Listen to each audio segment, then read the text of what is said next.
Settle in, friends. Pull your chair a little closer to the fire.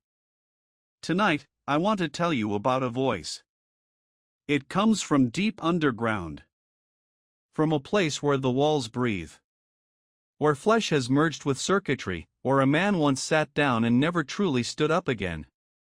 The voice is wrong. It speaks in overlapping layers, like several people talking at once, but none of them quite finishing each other's sentences. Echoing. Reverberating through speakers that haven't been maintained in over a century. And the voice says, the unity will bring about the master race. One able to survive, or even thrive, in the wasteland. As long as there are differences, we will tear ourselves apart fighting each other. We need one race. One goal. One people, to move forward to our destiny. Now, I want you to sit with that for a moment. Because on the surface, that sounds monstrous, doesn't it? A master race. Forced transformation. The end of humanity as we know it. And you'd be right to be afraid. This is, after all, the final boss of Fallout, the original game from 1997, the one that started it all. But here's what keeps me up at night, friends. Here's the thought I keep turning over in my mind like a smooth stone in my pocket. What if he was right? Not about the methods. Not about the dipping unwilling humans into vats of mutagenic sludge. Not about the kidnapping or the war or the forced evolution. But about the diagnosis. What if the wasteland really was dying? What if humanity really was tearing itself apart? What if the only path forward really was change? Tonight, we're going to walk through the story of a man named Richard Moreau. A doctor. A philosopher. A murderer. A monster. A god. And by the time we're done, I don't think you'll look at the word villain quite the same way again. This is the story of the master. Before the cathedral. Before the unity. Before the flesh and the wires and the four voices speaking as one, there was just a man. Richard Moreau was born before the Great War, before the bombs turned the sky to fire and the earth to glass. He was one of the lucky ones, if you can call it luck. He found shelter in a vault. Vault 8, specifically. And when that vault eventually opened its doors and its residents stepped out into the blasted California sun, they built something remarkable. They built Vault City. Now, Vault City is worth a moment of your attention, because it tells you something important about the world Richard Moreau came from. Vault City was civilized. In a wasteland full of raiders and mutants and people eating each other to survive, Vault City had clean water, medical facilities, a functioning government, laws, courts. They had order. They had science. They believed, fervently and without question, that they were the inheritors of the old world's greatness. Richard was their doctor. And by all accounts, he was a good one. Brilliant, even. Harold, a man who would later become one of the wasteland's most famous figures in his own right, described Richard as a brilliant doctor and philosopher. Not a madman.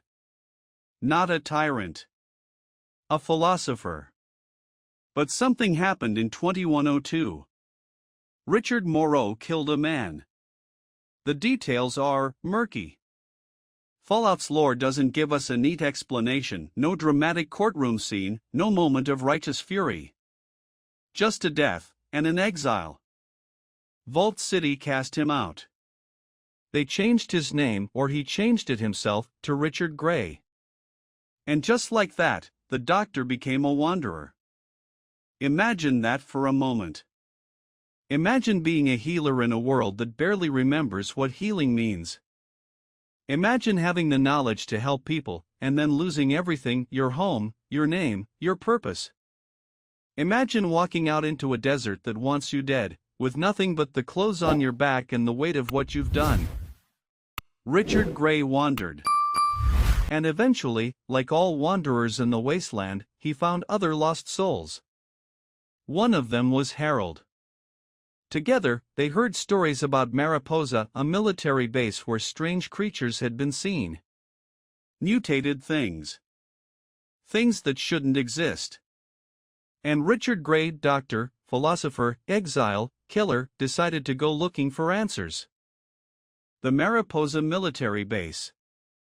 If you know your Fallout lore, you know that name carries weight. It's where the United States government, in its final desperate years, was conducting experiments on human beings. Experiments with the forced evolutionary virus FEV. The FEV was, well, virus doesn't quite capture it. It was more like a living blueprint. A recipe for rewriting what a human being was. In the years before the war, the government had been using it to create super soldiers, bigger, stronger, immune to disease. The kind of thing that sounds like science fiction until you remember that real governments have done far worse in the name of national security. When the bombs fell, Mariposa was sealed. The soldiers inside, well, some of them chose to become something else entirely, founding what would eventually become the Brotherhood of Steel. But the vats of FEV remained. Sealed away. Waiting. In June of 2102, Richard Gray led his expedition to Mariposa. They fought through mutant creatures that had been warped by leaking FEV, things that had found their way into the base and been changed by the virus seeping through cracked containment. The expedition was brutal. People died. Harold was badly wounded. And then came the moment that changed everything. The base's automated systems were still partially functional. A crane and industrial arm, meant for lifting heavy equipment, caught Richard Gray and dropped him into the vats. Let that image sit in your mind. A man, falling. Green liquid swallowing him whole. The virus entering every cell of his body, every synapse of his brain, rewriting him from the molecule up. It didn't kill him. It remade him. Richard Gray's own audio diary, found later in the Mariposa base by the Vault Dweller, describes the experience in his own words. The pain. The skin peeling away in sheets. Growing stronger, but also growing different. He developed tendrils. He found he could absorb living tissue into his own body. He fused a rat and a dog together, just by touching them. He discovered the virus was called FEV through the base's computer systems. And here's where the story turns from tragedy to something far more deliberate. Richard Gray didn't just survive. He chose to keep mutating. He injected himself with additional doses of FEV, carefully, in different areas of his body. Each dose made him larger, more powerful, more intelligent, and less human. By December of 2102, he had developed psychic abilities. He could connect his nervous system directly to computer networks. Richard Moreau was gone. Richard Gray was fading. What remained was becoming something new. What remained was becoming the Master. The Master didn't stay at Mariposa forever. He had bigger plans. Plans that required a bigger stage. He moved to the Cathedral, a massive pre-war church in the Boneyard, the ruins of Los Angeles. And it's here, friends, that the Master's story becomes truly fascinating. Because the Cathedral wasn't just a headquarters. It was a church. And the Master wasn't just a leader. He was a god. The children of the Cathedral, that's what they called themselves. A genuine religious movement, complete with robes, rituals, and fervent belief. Their leader was a man named Morpheus, formerly a Wasteland gang member, who had found something more profitable than raiding: faith. Morpheus brought the children to the Master, and the Master gave them purpose. They were messengers of evolution. They preached the gospel of mutation. They ran hospitals and orphanages, genuinely charitable work, which makes the whole thing even more unsettling. They told people that the Master offered salvation, a new beginning, freedom from the radiation sickness, the poverty, the endless petty wars that were grinding humanity into dust. And the Master's psychic abilities made this all very persuasive. Those who entered the cathedral to meet the Master had to pass through what the game calls the corridor of revulsion. To reach his audience chamber, you needed a psychic nullifier, a device that blocked his telepathic influence. Without it, the psychic pressure was overwhelming. The Master could reach into your mind and make you feel things: doubt, fear, reverence, the certainty that he was right. Think about that power for a moment. Not just physical dominance, anyone with a gun can do that. The Master could make you believe. He could reach into the soft, vulnerable places in your psyche and rearrange the furniture. He could make conversion feel like a gift. The cathedral sat on top of a buried nuclear warhead. The bomb key was kept by the lieutenant at Mariposa, a dead man's switch, in case everything else failed. Above ground, the children preached peace. Below ground, the Master sat fused with the building's computer systems, monitoring, planning, growing. He had become something unprecedented. Not quite human. Not quite machine. Not quite alive in any way we'd recognize. But thinking. Planning. Hoping. The Master's plan was called the Unity. And to understand why it was so terrifying and so tempting, you need to understand what the wasteland actually looked like in 2161. It had been 84 years since the bombs. And humanity wasn't recovering. It was decaying. Settlements squabbled over scraps. Raiders tortured travelers for sport. The hub ran on slavery. Junktown was one bad harvest from collapse. Necropolis, the city of ghouls, was a testament to what radiation did to the human body, a walking nightmare of rotting flesh and suffering. And the radiation wasn't going anywhere. The earth was poisoned. The water was contaminated. Children were being born with mutations. The very air was hostile to human life. The Master looked at all of this and arrived at a conclusion that was, in its own terrible way, perfectly logical. Humanity could not survive as it was. The species needed to evolve. The forced evolutionary virus could transform a human being into a super mutant. The results were dramatic. Super mutants were immune to radiation, completely, utterly immune. They didn't get sick from it. They didn't mutate from it. The invisible poison that was slowly killing every human on the planet? It couldn't touch them. They were stronger. Massively stronger. A super mutant could tear a human apart with its bare hands. They didn't need power armor or energy weapons, though they certainly used them when available. They didn't get sick. No cancer, no radiation poisoning, no diseases. In a world where a cut could kill you because there were no antibiotics, that was a gift beyond measure. And here's the part that gets me. Here's where the Master's argument goes from mad tyrant to something genuinely unsettling. Super mutants didn't have racism. Think about that. In the wasteland, humans were killing each other over who was more mutated. Ghouls were treated as subhuman. Super mutants were hunted on sight. The old prejudices, the ones that had helped cause the Great War in the first place, hadn't faded. They'd intensified. The Master saw this and said, eliminate the differences. One race. One goal. One people. No more ghouls and normals and mutants tearing each other apart, because there would be only one kind of being. As long as there are differences, we will tear ourselves apart fighting each other. The unity wasn't just about making people stronger. It was about making people the same. And in a world drowning in its own hatred, you can see the appeal. You really, truly can.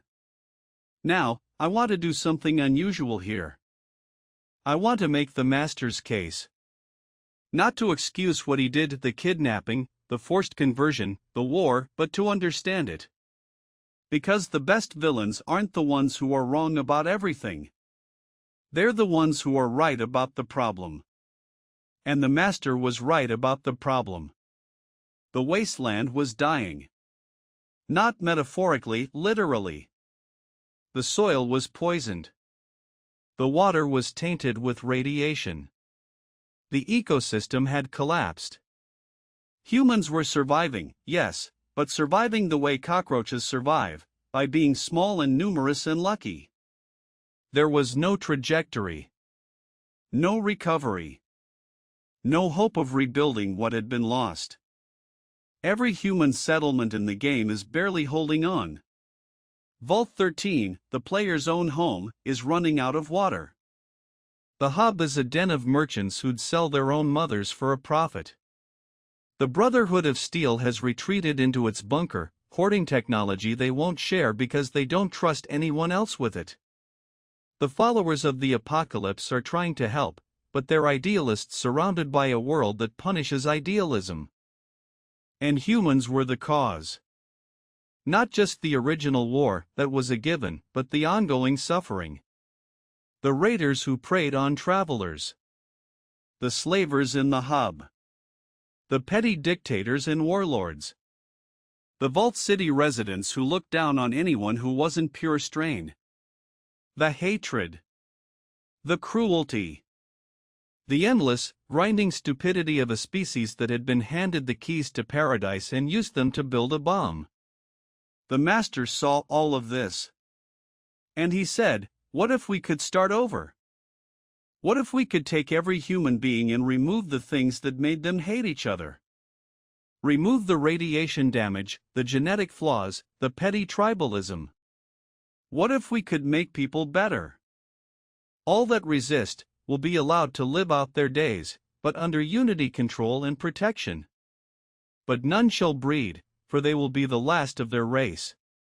He wasn't cackling in a tower somewhere. He wasn't doing this for fun or profit or power. The master genuinely believed he was saving the world.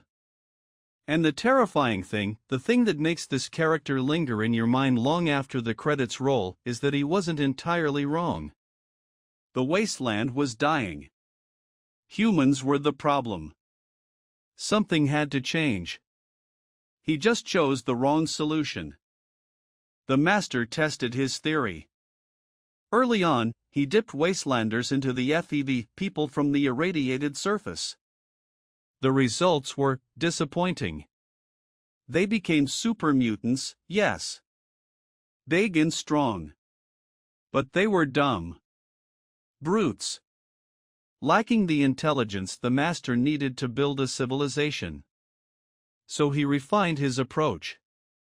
He discovered that radiation exposure degraded the FEV's effects. Humans who had been living in the wasteland, exposed to ambient radiation their whole lives, produced inferior mutants. But humans from vaults sealed underground, protected from radiation, pure strain humans, produced something magnificent. Intelligent, powerful, capable super mutants. That's why the master needed Vault 13. That's why he sent raiding parties to capture dwellers from Vault 12 and Necropolis. The Vault dwellers were the key to perfecting his master race. But there was a flaw. A fatal, species-ending flaw that the master, in all his genius, in all his psychic power, in all his fusion with the Cathedral's computer network, somehow missed. Super mutants were sterile. The forced evolutionary virus, for all its power to rewrite human biology, destroyed the reproductive process. Super mutants could not have children. They could not reproduce. They could dip more humans into the vats, but they could never, ever breed. The Brotherhood of Steel's chief scientist, a scribe named Vri, discovered this through routine autopsy. She documented it on a holotape, a small, unassuming piece of evidence that would change the fate of the wasteland. Her autopsy report was clear: the FEV rendered its subjects completely and irreversibly sterile. And this meant the Unity was a dead end. Not a beginning. Not a new chapter for humanity. A dead end. A cul-de-sac. A road that went nowhere. Even if the Master succeeded, even if he dipped every last human on Earth into his vats, he would create a race that could never sustain itself. A generation of giants with no children to follow them. An army with no future. The Master's plan for saving humanity would, in the end, extinguish it. The Vault Dweller descended into the Cathedral. They had come a long way from Vault 13, sent out to find a water chip, a simple mechanical part to keep their home alive.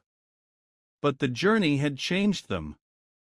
They had seen Necropolis, where ghouls shamble through irradiated ruins. They had visited the hub, where slavers auction human beings like cattle.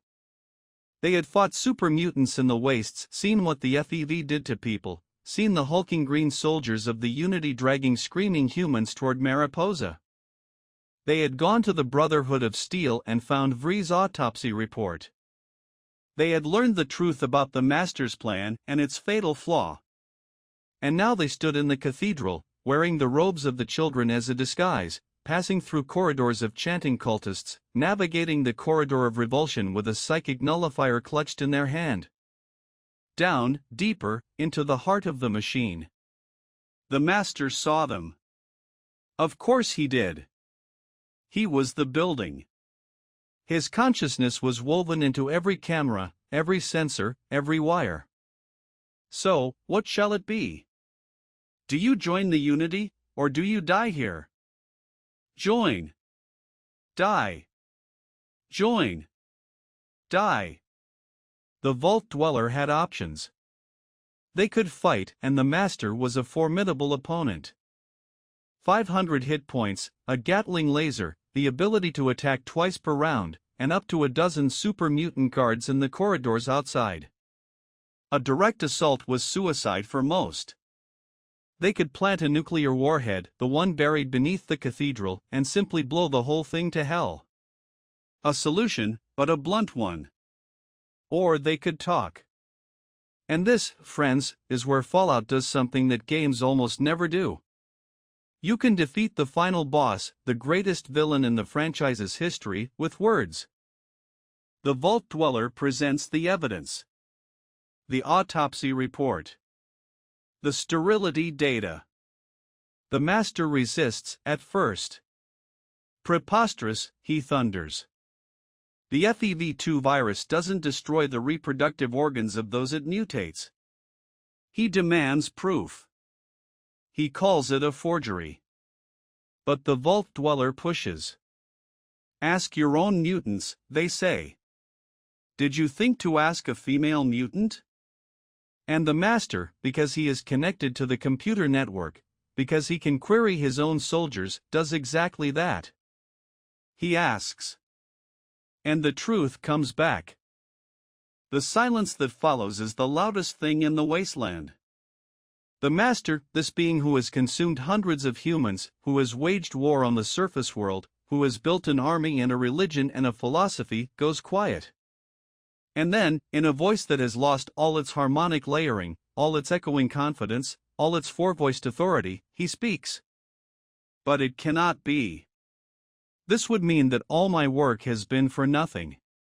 Everything that I have tried to, a failure. There's a pause. And then, I don't think that I can continue. Continue? To have done the things I have done in the name of progress and healing. It was madness. I can see that now. Madness. Madness? There is no hope. Leave now, leave while you still have hope. And the Cathedral begins to self-destruct.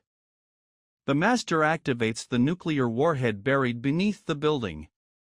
A final act, not of rage, not of spite, but of recognition. He looks at what he has become, the bodies absorbed, the humans dipped against their will, the wars waged, the lives destroyed, and he sees it clearly for the first time. Not as progress. Not as salvation. As madness. To have done the things I have done in the name of progress and healing. It was madness. He doesn't fight. He doesn't try to negotiate. He doesn't rage against the truth. He accepts it. And then he ends it. The cathedral erupts in a pillar of nuclear fire. The master Richard Moreau, Richard Gray, the doctor, the philosopher, the exile, the murderer, the god dies in the blast he himself triggered. The vault dweller barely escapes, stumbling into the wasteland as the mushroom cloud rises behind them. And in the silence that follows, in the settling ash and the fading light, one thought remains. He wasn't evil.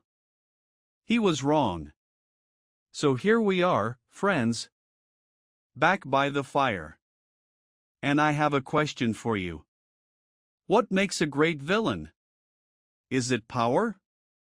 The master had that, psychic abilities, an army, a nuclear weapon. Is it intelligence? He had that too, a doctor's mind, a strategist's patience, a philosopher's reach. Is it cruelty? Well, the master had that as well. But cruelty alone doesn't make a villain great. Cruelty makes a villain forgettable. No. What makes a villain great, what makes them stick in your mind, what makes you think about them years after you've put down the controller, is the possibility that they had a point. The master had a point. The wasteland was dying. Humanity was tearing itself apart. Something needed to change. He wasn't wrong about the diagnosis, he was wrong about the cure. And when he discovered he was wrong, he didn't double down. He didn't rage. He didn't insist on his own rightness in the face of overwhelming evidence. He stopped. And that's what elevates the master from video game bad guy to something genuinely tragic. A truly evil person would have kept going, would have said the data must be wrong, or we'll find a way around it, or simply I don't care. The master cared. He cared so much that the truth broke him. To have done the things I have done in the name of progress and healing. It was madness. That line haunts me. Not because it's villainous, but because it's human. It's the voice of someone waking up from a nightmare they built with their own hands. It's the sound of a philosopher finally understanding his own philosophy and finding it hollow. The best villains don't make you hate them. They make you wonder. They make you sit by the fire late at night and think, what would I have done? If I'd seen what he saw? If I'd felt what he felt? If the wasteland was dying and I had the power to save it, would I have tried? And if I failed, would I have had the courage to stop? The master was a villain. Make no mistake about that. He killed. He tortured. He forced innocent people into vats of mutagenic virus and stripped them of their humanity. Those acts are unforgivable, regardless of his intentions. But he was also a man who looked at a broken world and said, I can fix this. And when he discovered he couldn't, when the one piece of evidence he'd overlooked turned his entire life's work to ash, he didn't blame anyone else. He blamed himself. He was a villain who was wrong. And sometimes, that's worse than being evil. This has been Sleepy Deep Dives. I'll leave you with the master's own words, the last coherent thought of a being who tried to save the world and ended up damning it. There is no hope. Leave now, leave while you still have hope. Good night, friends. Sleep well. And if you hear a voice in the darkness tonight, just make sure you're carrying a psychic nullifier.